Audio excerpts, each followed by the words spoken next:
The ERTC tax incentive is heavily underutilized due to misconceptions surrounding eligibility. You can even claim ERTC even if you receive PPP funds. On March 11, 2021, the American Rescue Plan Act of 2021 was signed into law and included many modifications and expansions to existing elements of previous stimulus programs. If you have W-2 employees that you have paid wages to in 2020 and/or in 2021, then you probably qualify for ERTC funding. Small businesses can get employee retention credit for revenue decline, capacity restrictions, supply chain disturbances, travel restrictions, commercial disruption, group gathering limitations, full and partial shutdowns, customer or job site shutdowns, remote work orders, customer or vendor restrictions. Your company may be eligible for up to $26,000 per employee. Unlike the Payroll Protection Program, administered by the Small Business Administration, there is actually no application process for the employee retention tax credits. You simply claim the ERTC tax credit like you would any other tax credit by asserting to the IRS that you can legally claim the credit. When you claim an ERTC tax credit, you do so on your Form 941 Employer Quarterly Tax Filing.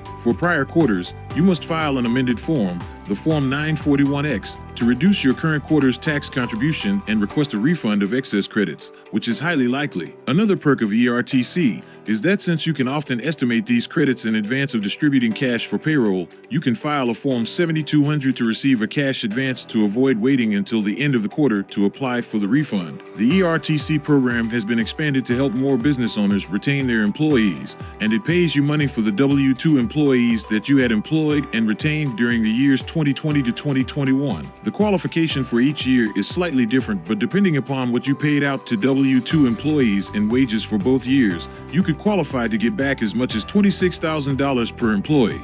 The employee retention credit is not a loan. There is no restrictions and no repayment. There are no restrictions for what recipients of the credit must use the funds for. To find out if you qualify and get an estimate for how big your cash rebate could be, all you have to do is answer 6 simple questions at easyfileertc.com.